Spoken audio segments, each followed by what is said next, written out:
a beam of protons with speed 4 into 10 की power 5 meter per second enters a uniform magnetic field of 0.3 Tesla at an angle of 60 degree to the magnetic field. The pitch of resulting helical path of protons is close to. Summary क्या है कि यहाँ पर proton का जो path है वो helical है और बताना क्या है कि उसकी पिच कितनी होगी। गिवन क्या क्या है, प्रोटॉन की स्पीड गिवन है, एंगल फ्रॉम द फील्ड ये भी गिवन है और मैग्नेटिक फील्ड इसकी वैल्यू भी गिवन है एंड प्रोटॉन का क्यू और एम ये भी गिवन है और बताना है pitch, you can say P. पहले थ्योरी कर लेते हैं फिर वापस क्वेश्चन पर आ जाएंगे। यहाँ पर बात हो रही है मूविंग चार्ज की। मैग्नेटिक फील्ड आपकी सपोज करिए एक्स डायरेक्शन में है और चार्ज ये मूव कर रहा है। दो पॉसिबिलिटी हो सकती हैं, बाकी जो होंगी इन्हीं दोनों का कॉम्बिनेशन होगा। पहली पॉसिबिलिटी आप देख रहे हैं जिसमें जो चार्ज का वेलोसिटी है वो मैग्नेटिक फील्ड के अलोंग है और दूसरे वाले केस में जो चार्ज का वेलोसिटी है वो मैग्नेटिक फील्ड के परपेंडिकुलर है। बाकी जो और पॉसिबिलिटीज़ हैं वो इनका ही कॉम्बिनेशन होता है। तो इस वाली पॉसिबिलिटी में पहली वाली में जो पाथ होता है वो स्ट्रेट होता है। रीज़न क्या होता है कि कहीं कोई फोर्स नहीं लगता है, क्योंकि फोर्स का फॉर्मूला होता है क्यू वी बी, आगे आता है साइन थीटा और यहाँ पे थीटा 0 है। बाकी अगर हम दूसरी वाली पॉसिबिलिटी में बात करें तो थीटा 90 है। यहाँ पे जो फोर्स आता है वो मैक्सिमम आता है, वैल्यू होती है क्यू वी बी और पाथ जो होता है वो स्ट्रेट नहीं होता है, वो पाथ सर्कुलर होता है। अब बात आएगा ये सर्कल बनेगा कैसा। सर्कल एक प्लेनर फिगर है, वो कौन सा प्लेन होता है जिसमें ये सर्कल बनता है। तो इसके लिए हमें यहाँ पर थोड़ा और डिटेल में आना पड़ेगा। ये सपोज़ करिए आई कैप है, ये सपोज़ करिए जे कैप है और ये सपोज़ करिए के कैप है। तो मैग्नेटिक फील्ड तो आपने देख लिया कि ये आई कैप में है और वेलोसिटी ये भी आपने देख लिया ये जे कैप में है। फोर्स ये किधर होता है, वी और बी, इनका क्रॉस निकालना पड़ता है, वी क्रॉस बी, यानी कि जे क्रॉस आई। जे क्रॉस आई के कैप के बराबर नहीं होगा, वो माइनस के बराबर होगा, मतलब फोर्स ऐसे लगेगा। इसका मतलब जो पार्टिकल आपका जा रहा था कुछ ऐसे, वो ऐसे नहीं जाएगा। फोर्स इनवर्ड डायरेक्शन में लग रहा है स्क्रीन के अंदर की दिशा में, तो वो उसी फोर्स के अलोंग डिफ्लेक्ट हो जाएगा और एक ऐसा सर्कल बनेगा। आप समझ गए होंगे ये सर्कल कौन से प्लेन में है। फिगर भले ही उतनी अच्छी ना हो, लेकिन फिर भी कैसी भी फिगर हो, आप जब समझ ही जाते हैं हर प्रकार की फिगर, चाहे 36 हो या कोई और फिगर हो, तो आप ये गंदी सी फिगर है इसको भी समझिए। देखिए ये आपकी जो सर्कल है ये आपकी के कैप यानी कि के जेड एक्सिस और वाई एक्सिस को मिलाने वाले प्लेन में है। तो यहाँ पर लिखा जाएगा Y Z plane. In general अगर बात करें तो ये आपका वेलोसिटी हो गया और ये आपका फोर्स हो गया। तो जो सर्कल बनता है वो कौन से प्लेन में बनता है, एफ एंड वी को मिलाने वाले प्लेन में। यहाँ तक आपको बात क्लियर हुई। मैंने कहा था जितने भी केस हैं मैग्नेटिक फील्ड में चार्ज के मोशन वाले, वो इन्हीं दो फंडामेंटल केसेस के टर्म्स में रियलाइज हो सकते हैं। जैसे थीटा हो सकता है 0 भी ना हो सकता है 90 भी ना हो। तो फिर थीटा ऐसा हो सकता है कि जो उसकी वेलोसिटी हो उसका दो कंपोनेंट हो जाए। एक कंपोनेंट तो वेलोसिटी के अलोंग हो जाएगा, इसको कहा जाएगा v पैरेलल, और दूसरा कंपोनेंट वेलोसिटी के परपेंडिकुलर हो जाएगा, इसको कहा जाएगा v perpendicular. If theta given from b then ये आपका आ जाएगा v कॉस थीटा और ये आ जाएगा v साइन थीटा। यहाँ पर क्या होगा, दोनों ही इफेक्ट इम्पोज होंगे, ये वाला काम भी होगा और ये वाला भी होगा। पार्टिकल जो ये है q कामा m ये सर्कल में भी घूमेगा और आगे भी जाएगा। बहुत ज़्यादा 3 डायमेंशनल फिगर हो रही है, समझाना मुश्किल हो रहा है, इसलिए मैं एक क्यूब का हेल्प ले रहा हूँ, शायद उसके बाद आपको क्लियरिटी आ जाए कि ये मोशन किस प्रकार का होगा।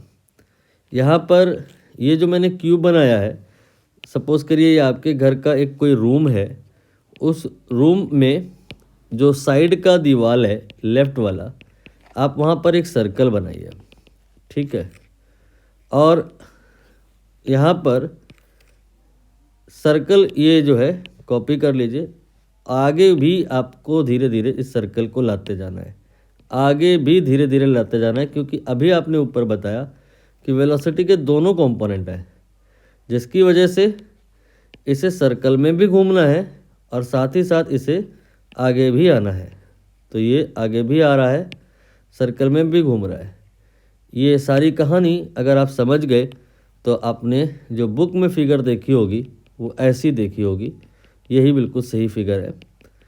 ये जो पाथ है ये स्फेरिकल है, सॉरी हेलिकल है।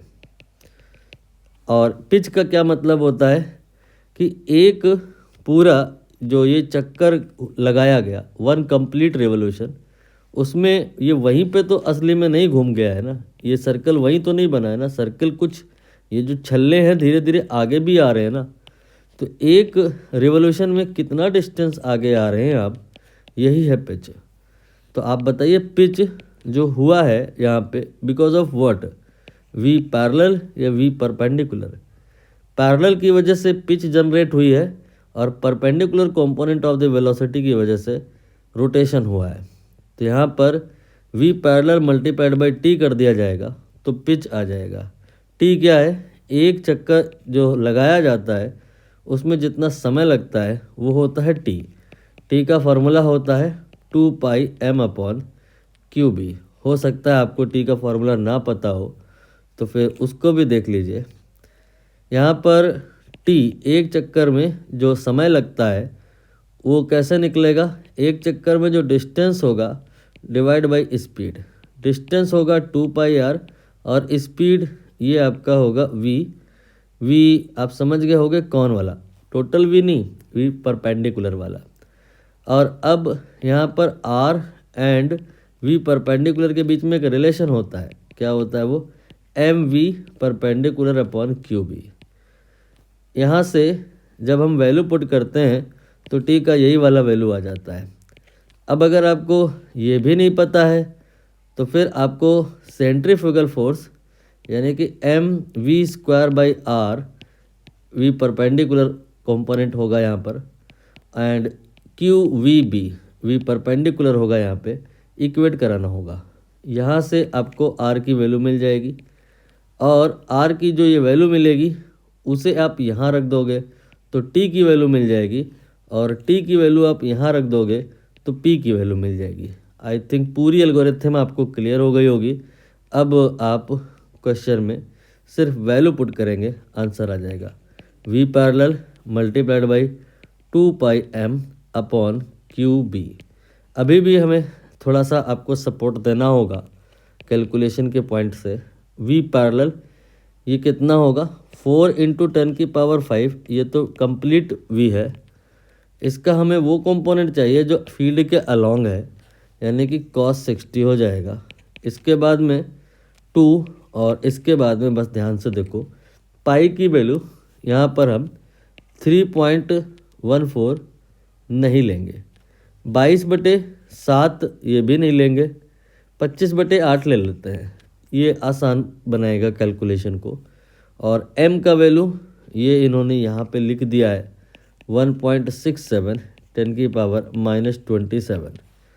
और इसके बाद में यहाँ पर जो अगर हम बात करें किसका, चार्ज का, तो 1.69 इंटू 10⁻⁻19 हो जाएगा। ठीक है, अब कैलकुलेशन पार्ट थोड़ा थोड़ा कर लेते हैं हम, थोड़ा थोड़ा कर लीजिएगा आप। ये कैंसिल हो जाएगा और ये 4 × 2 8 और इस 8 से भी कैंसिल हो जाएगा। और यहाँ पर ये 25 है और ये आपका cos 60 है। और तो कुछ मुझे लग नहीं रहा है कि रह जाएगा। 25 और cos 60 ये 1/2 होता है, तो ये आपका आ जाएगा आई थिंक 12.5। ठीक है, इसके बाद में हमने कोई वैल्यू मिसिंग करी है, मुझे ऐसा लग रहा है। ये हमने रखा है वैल्यू v का, cos 60, फिर 2, फिर पाई, फिर m, और ये हो गया आपका q। b नहीं रखा है, 0.3 ये रह गया है। 12.5 डिवाइड बाई 0.3। ठीक है, और अब बात आएगा 10 की नेट पावर का। ये 5 हो गया और यहाँ पे -27 हो गया और यहाँ से +19 हो गया। ठीक है, तो ये आ गया आपका 125 डिवाइड बाई 3। ठीक है, फिर 10 की जो नेट पावर आएगी वो कितनी आएगी, 19 और 5 ये हो गया 24, -27 -3। ऑप्शन जो अगर ध्यान से देखें तो ये तो पूछे हैं सेंटीमीटर में, तो इसमें 100 से गुणा कर लिया मैंने, तो ये हो गया 125/3 10 की पावर -1। आप कह सकते हो 12.5 डिवाइड बाई 3, ये आ गया 4.1 सेंटीमीटर। और इसके क्लोज में अगर हम बात करें तो डी ऑप्शन यहाँ पे करेक्ट होगा। बाकी हमने बहुत सारे अप्रॉक्सीमेशन लिए थे, तो उसको अगर ध्यान में रखें तो 4 ही होना चाहिए। जैसे कि एक कहानी मैंने यहाँ पर कर ली थी कि था तो ये 1.69, लेकिन हमने ले लिया 1.67, तो 1.67 लेकर के हमने निकाला है, जो आया है असली आंसर 1.69 लेकर के आएगा। तो सोचो ज़्यादा आएगा या कम, तो 4.1 से कम की तरफ जाएगा आपका करेक्ट आंसर, इसलिए ही ये 4 हुआ है।